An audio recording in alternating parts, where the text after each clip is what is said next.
Hi, I'm Lizzie, And I'm Brenda. and welcome back to Small Step Society. This is Season 2, Episode 10 On the Career Path, Part 1. One small step for man, one giant leap for mankind. Hey everyone! Hello! Welcome back to another episode. This one isn't just another episode, it's a special one. Today we actually have our first guests of Season 2, Lauren Woodington and Kevin Thompson. But of course, before we get into our conversations with them about the importance of finding yourself before you dive into the career world, as well as just discussing some career-related topics and just generally their place in society, we have our weekly segment. Song of the Moment.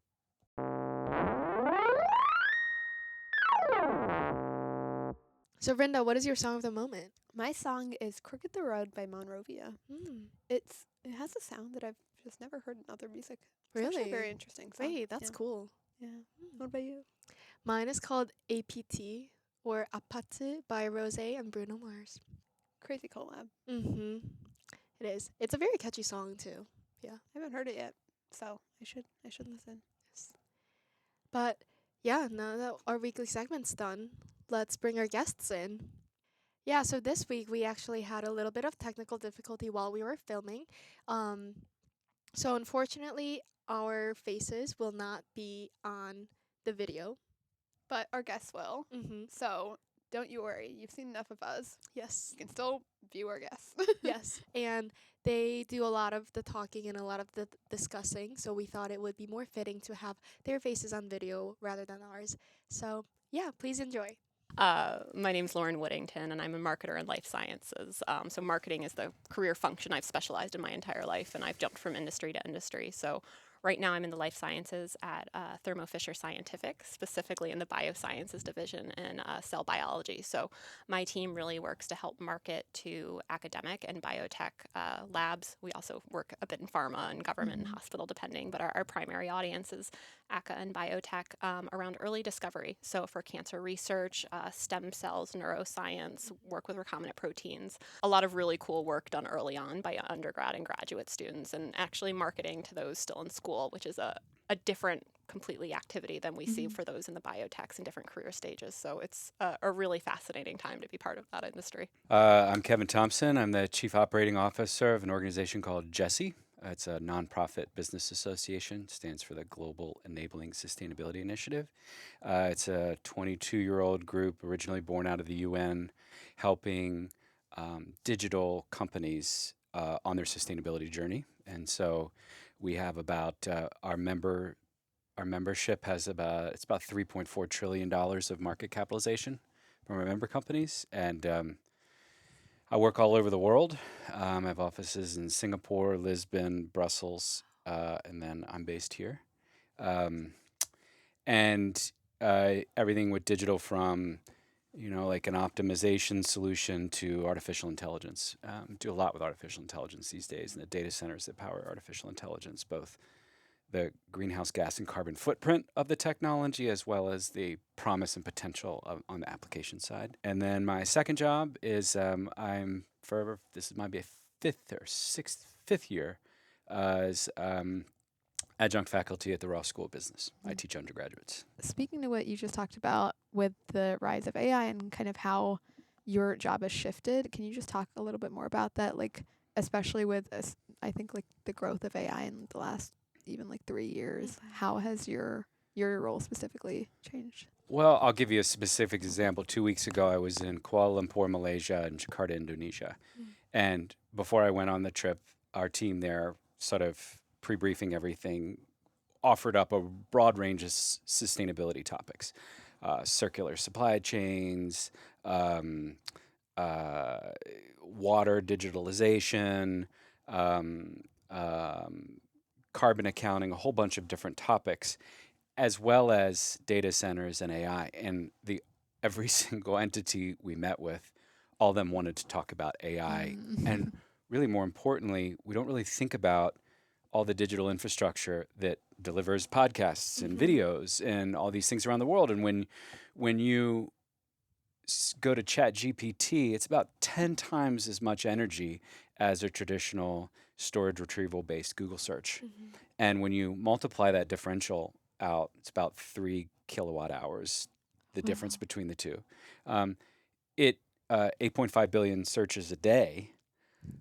The annual difference in just using ChatGPT instead of Google is the annual electricity usage of Ireland. And so, we don't think about all of these things. I got 2 boys, and they both play Fortnite with their friends, and I sometimes think, I'm like, well, that's got to be running a bunch of stuff on a data center somewhere. And I never used to think about data centers. Yeah. So a year ago, data centers weren't even really part of a conversation. Now, 3 Mile Island in Pennsylvania, which was mothballed in 1979 when they had a nuclear reactor meltdown, it has been dormant for 45 years, just got turned back on. It has one customer, and that customer is Microsoft, because of Microsoft's AI. Yeah. Energy demands are just so massive. So for all of the progress we're making, which I do believe we are, I know there's a lot of people very pessimistic about what's happening with climate change and the sustainability field in general, but there are a lot of areas of progress. But the energy demands of artificial intelligence are so massive that it has the potential of curtailing a lot of companies' net zero commitments and other types of otherwise really productive and positive work. Yeah, I feel like you're always just hearing about like the potential of AI in terms of technology, but I've literally never heard any of those numbers before. No. That's so Crazy. interesting to put it into perspective that it's the annual energy uses of a whole country. Yeah. And that's just transitioning search.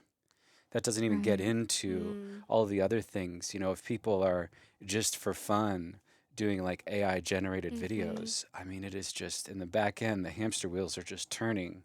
And I don't think there's a lot of awareness around, well, what does it mean if I just sit here and make funny videos for 30 minutes? And you might think, it's nothing. It doesn't harm anybody. Well, maybe that's true. But I think we just have to develop capabilities to ensure that digital infrastructure is more sustainable. And it's not the sexiest topic. People don't even know what a data center looks like, or microchips are, or, the fiber optic cables, they're glass and they're less than dental floss in width. Okay.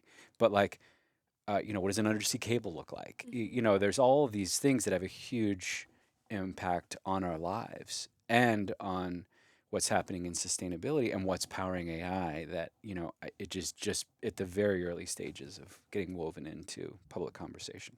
Right. And I can, from actually my day-to-day work with AI, is we have goals around how much we can use AI in marketing. We have, we have marketing that we can talk back and forth to as if it were a customer to test out certain things.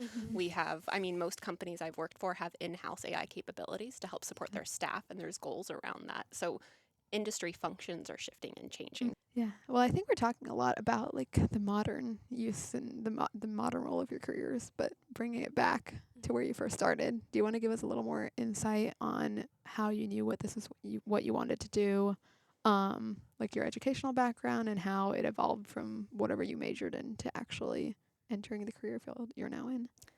I've never known what I want to be when I grow up. I often end up in a role and I'm like, yeah, this is it. And then eventually I learn more, grow, and then I see someone else where I'm like, I want to be them when I grow up. And then that's my next target. Even now, I just said that about someone else on my team today. So I was one of the few who came out of high school not knowing what I wanted to major in. I thought probably science. I liked that in high school. Came in, took a chemistry class, realized I loved sitting in the lecture, learning about all of it, hated the actual application of it, didn't like labs. All of that was not playing to my strength or what I enjoyed, and realized I didn't want to slog through 4 years of school doing something I didn't love.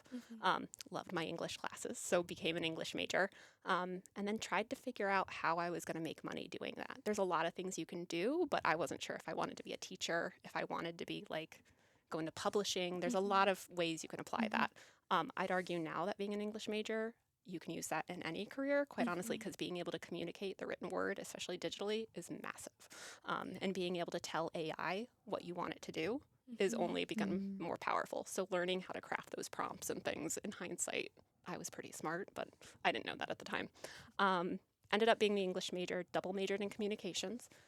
because I figured that would help me figure out what Right. to do, Mm-hmm. and ended up with an internship in PR at Delta Faucet Company, 2008, 2009, as there were some massive layoffs going on across, anything that supported home building. Um, Realized I didn't love being on that side of communicating those types of changes. So decided I was going to take a look at marketing. I really enjoyed writing. Decided I wanted to kind of see what I could do with copywriting, and got an awesome opportunity from alumni from Michigan. Jim Hume took me on as an intern at Fire Group, which was Fire Branding at the time, and then after a few months got hired on full time as a copywriter. And then kind of from there, as opportunities present themselves, every 2 years I would kind of go through what I'd say was a personal crisis where I'm like, am I contributing enough? Should I gone into nursing? I need something that has a more daily feel of impact into the world? So that's kind of been, and that's where I ended up in the life sciences is during COVID. I wanted something that I felt had more outcomes for people. I mean, it's several steps for me until you can see that, but I've worked on products that have helped cure certain types of cancers down the road. So that, like, long term, I eventually got here, but I'll tell you, 15 years ago, had no clue this is where I wanted to be or what I wanted to do. Right. Yeah, I feel like that's a huge part of, especially when you're trying to figure out your career, but also figure out whether whatever you're doing is making an impact, is kind of like the whole concept of delayed gratification, because I feel like a lot of the times we want to do something where we can see the impact right now and we know that it's affecting people. So I'm just curious to see like how you think about that and how you were able to, I guess, like come to terms with the fact that maybe you're not going to see people benefiting from whatever you're doing right there, right now.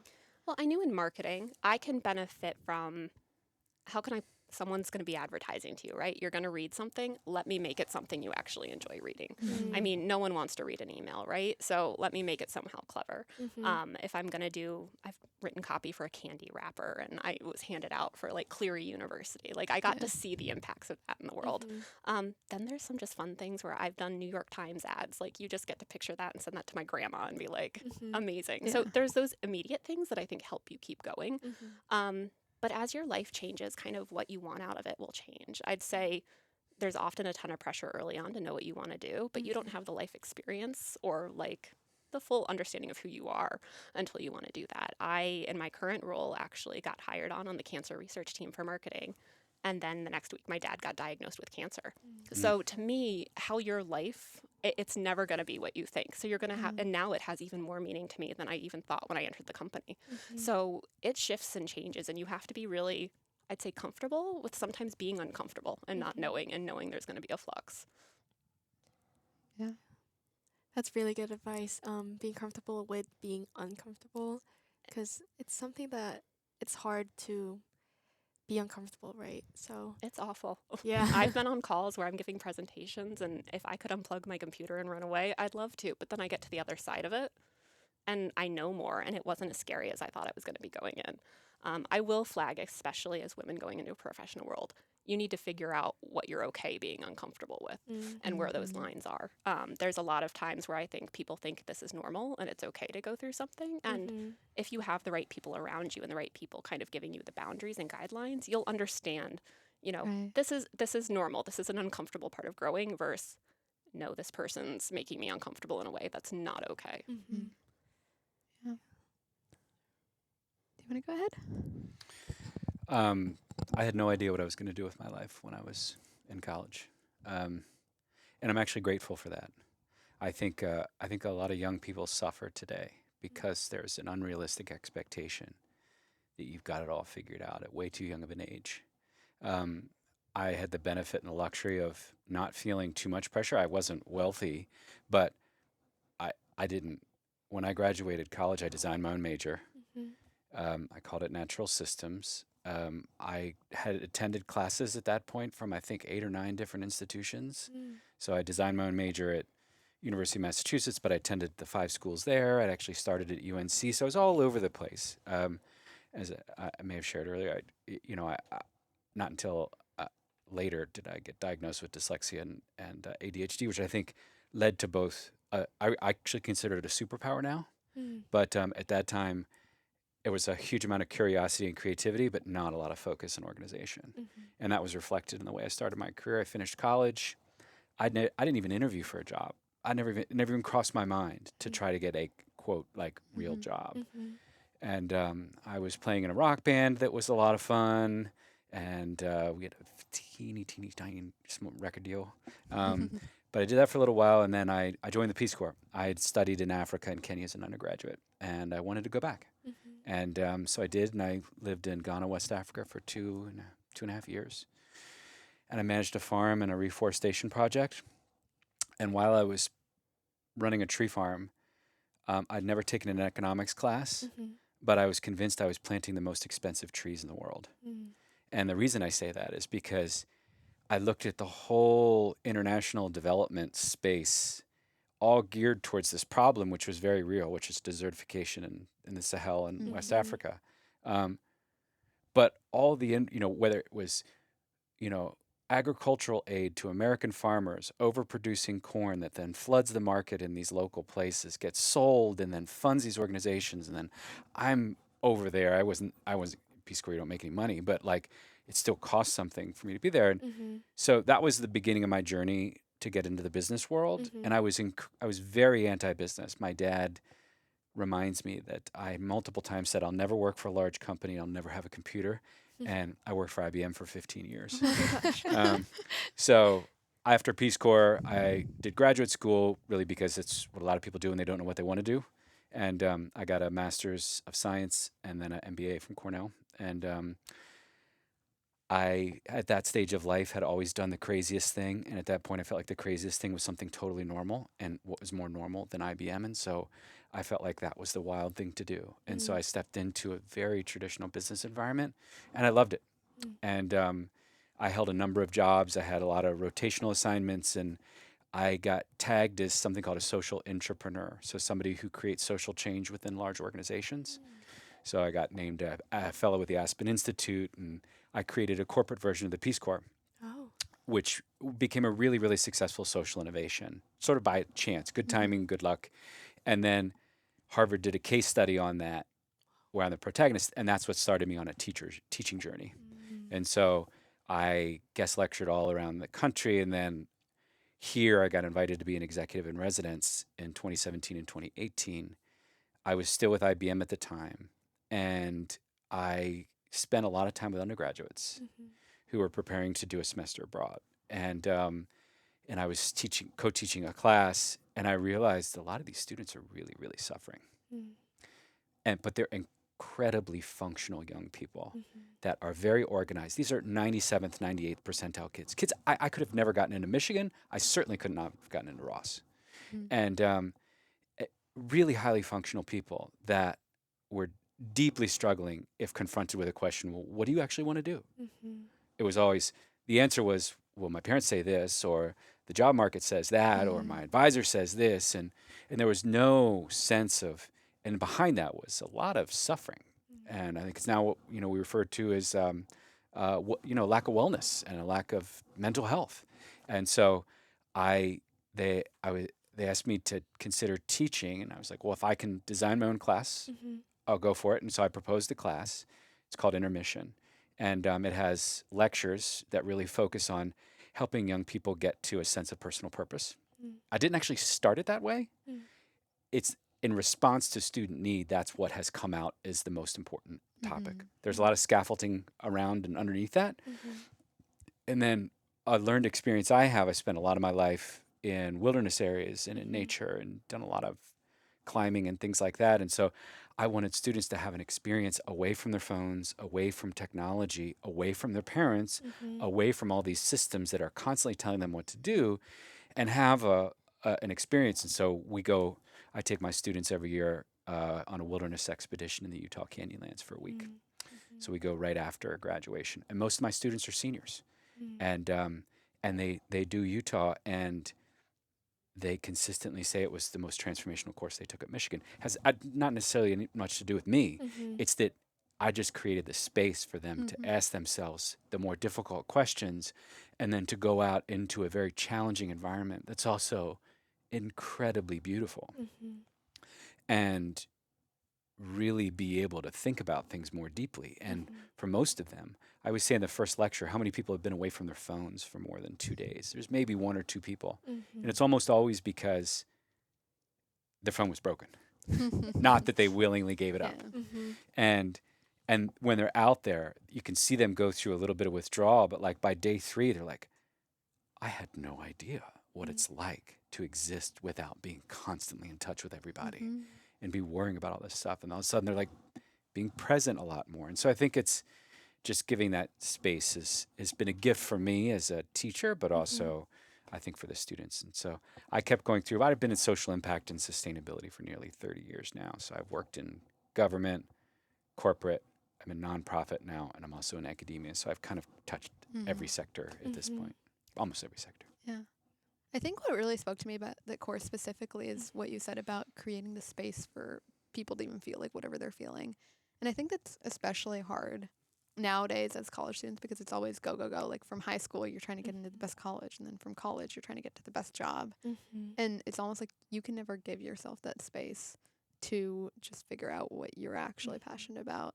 And especially with the phones, like it's so much worse because not only are you getting that input from like your parents, your professors, your advisors, your other students, you're also just getting it from random people on the internet. With social media. You are, and I would say one more thing on this, and that is, I think we've also overemphasized cognitive skills, where, and there's so, and I think universities like Michigan are partially responsible for this.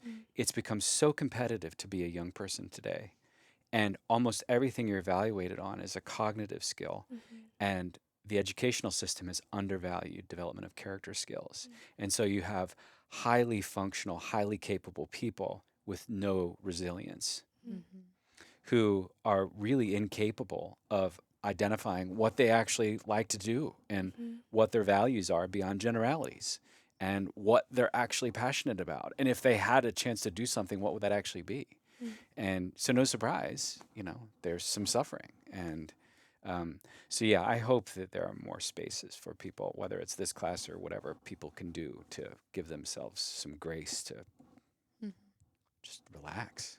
I think the term giving yourself grace is huge. That's something this year with my team that's been massive, is creating a space where you can fail, and as a team we'll be here to pick you up if you want to. I want you to fail because that's the only way we're going to learn what works. So young people need to be able to fail, because how else are you going to even know if you're on the right path? I mean, I think the questions you're creating the space to ask your team. I remember having conversations with roommates melting down senior year, not sure if pre-med was what they actually wanted to do, but asking themselves this question 2 weeks from graduation, because they never even thought they could ask that question. It was scary to even approach or question the framework they came into school with, because this is everything you knew. I didn't know what my life was going to look like after school. People ask me this now, and I think back, I didn't think I was going to die at 22, but I just didn't know what life was supposed to look like after 22. I knew I was supposed to get to college. So for me, if people ask what I wanted to be when I grew up, I had no clue. I mean, I have my best friend now. She wanted to be a physical therapist. She's in it. I have a friend who wanted to be a cardiac PA. That's what she does.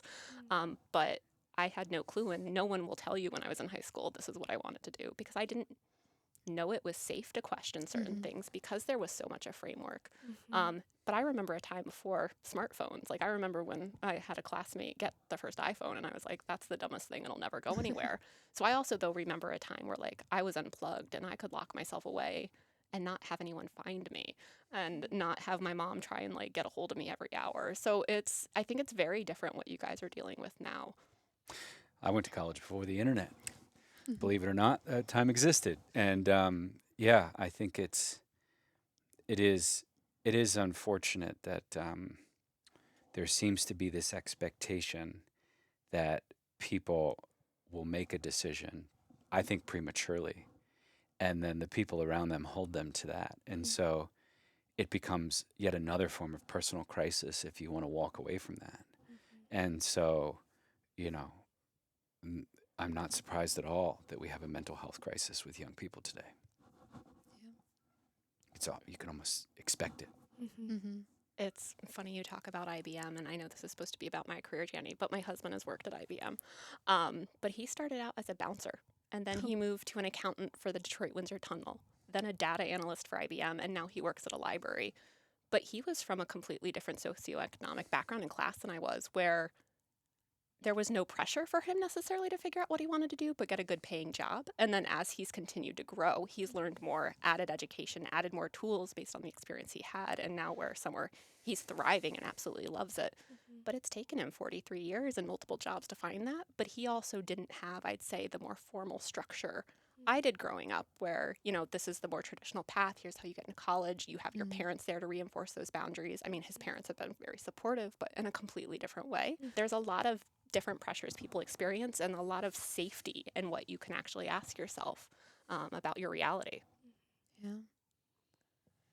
Yeah, I think it's incredibly interesting how your background plays a role in how you, I guess, approach your journey from career. But I also think it's interesting because if I look at both of your resumes or your LinkedIn's, they're so much more fascinating to me than someone who's just, taken the very traditional path. They knew exactly what they were majoring and they followed that passion and they pursued it, and they ended up as a doctor, which, don't get me wrong, that's a great kind of journey to have. But I think especially in today's day and age, we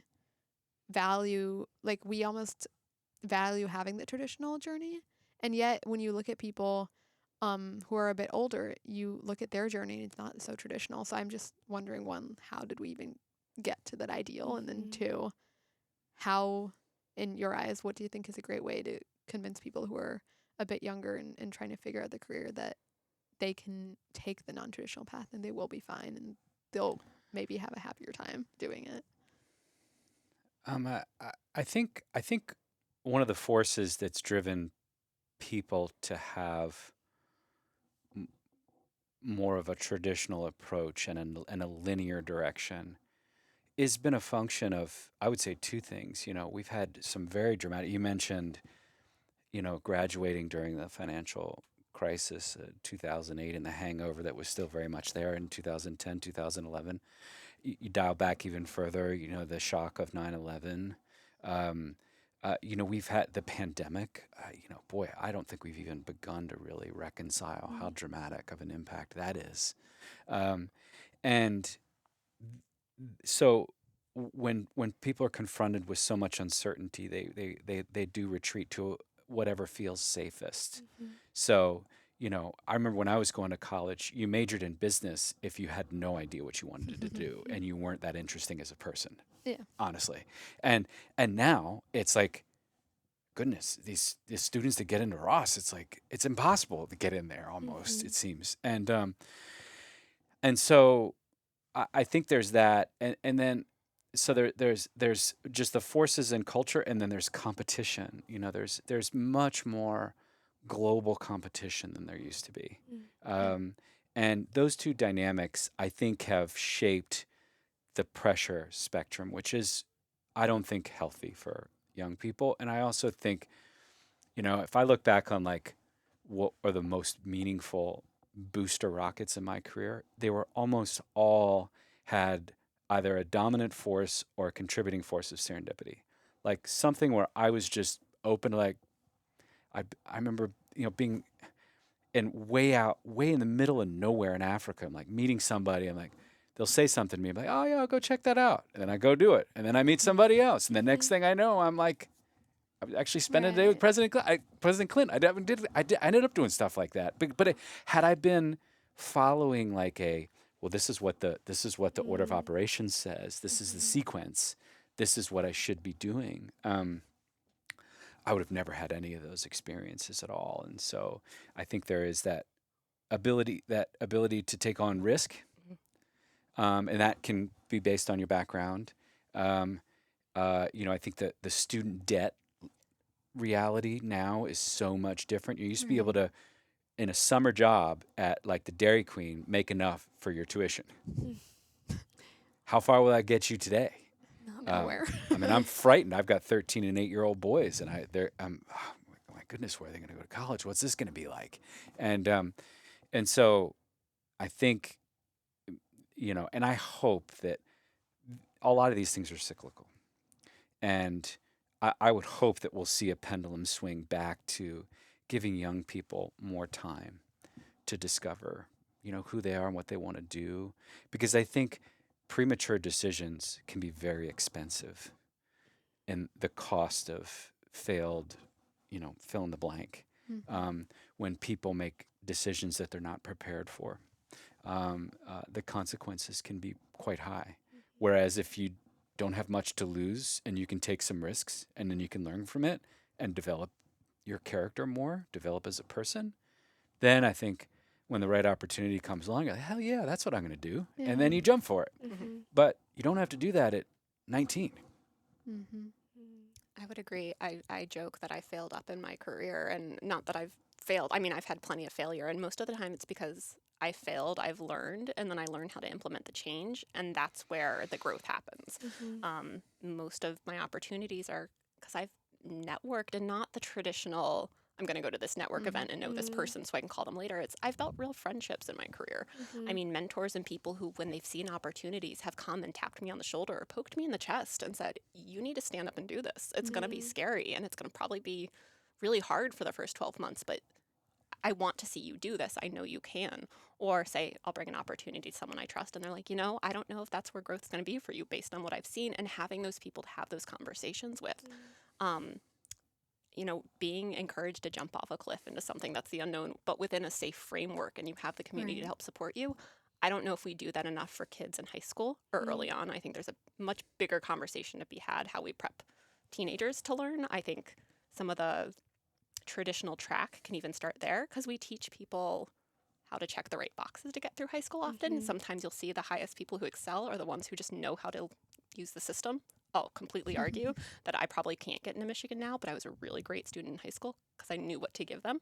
Right. Do I remember most of what I learned? No. So I think there's things where we need to look at what we're teaching people early on while brains are still growing about maybe the not right way to think, but how to reframe your thinking towards, I can ace the Scantron and get into a great school and make sure I have more than enough extracurricular activities that run me ragged. Or, I want to learn and I want to hire someone who, is emotionally intelligent, is just driven, can handle conflict in a really safe, well-meaning way. That's the biggest thing for me, isn't it? Someone who's making hiring decisions is, will you contribute to the culture of my team in a really positive way? Because chances are then you can learn whatever I need you to learn. So I think putting the emphasis on that, and you made that point earlier, I think is really critical than necessarily like just skill set check boxes. Right. Yeah, I don't know.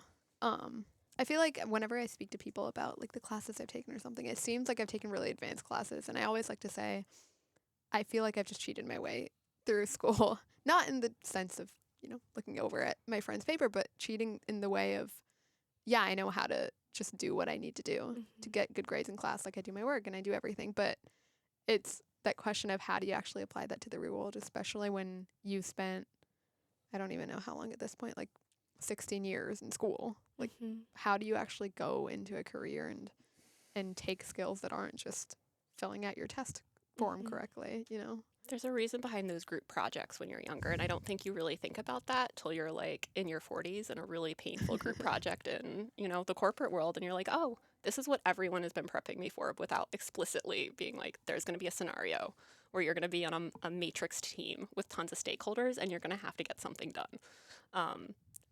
Honestly, those are the skills that I think have carried the furthest with me. This is just very reassuring to hear, because I feel like I personally am trying my best to like fill out boxes and like move on to the next step after college.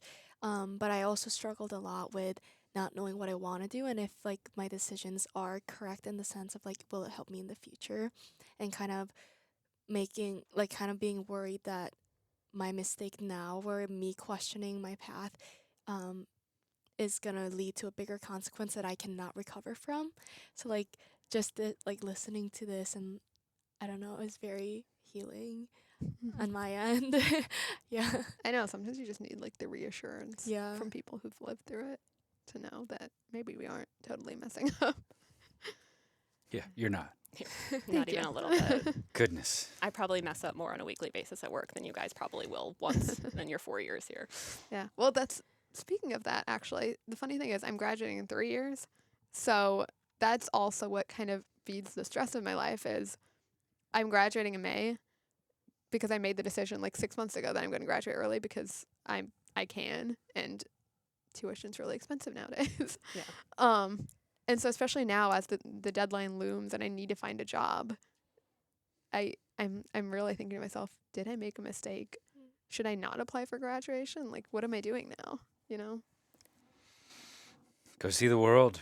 I mean, Truly. I think this idea that I see a lot of that pressure in the students I teach who have accepted a job at like an investment bank or a big consulting company, and because it's a lot of money and that's what everyone at the school told them they should do, and then they start realizing, oh wait, they're going to expect me to work 80 to 100 hours a week. Do the math on that. I'm a COO today, and I've never worked an 80-hour week. Never. And I never would. Yeah. Never. And then they're all of a sudden like, oh my God, how am I going to get through this? And I think it's difficult when you don't have resilience embedded in your bones yet, where you can actually, because I think it's too often students like, oh, I did really hard stuff, and you say, okay, what can we give you some examples? And it's like, oh, I did 21 credits. You know, like, oh, okay, well, what was actually hard? You know, and so I think that I wish that people would self-elect to, especially when they're young, to do things that are interesting, because at some point work is going to mean that you're not going to be that interesting anymore. Like, I appreciate you inviting us to this podcast, but like most of my friends, we don't really talk about work all that much. Yeah. But what we do talk about is life experience. And if all you've done is study and then work like crazy, I hate to say it can be really boring as a grown-up. And that's it. You're not going to have anything animating driving you if you haven't had some experiences they don't have to be terribly wild even. Right. So we've come to a good stopping point in this episode, but don't you worry. Our guests aren't done talking. We picked their brains for almost 2 hours. Yes. So tune back in next week because we have a part 2 coming up, and you could just get to hear a lot more about their perspectives. Yeah. But thank you for listening today, and get excited for more next week. Yeah. We post episodes every single Sunday, and you can find our faces on YouTube, and you can also listen along on Apple Podcasts, Spotify, anywhere you can find podcasts except where you can't. And also follow along with us on Instagram at Small Step Society Pod. And with that, we'll see you next week. Bye. That's one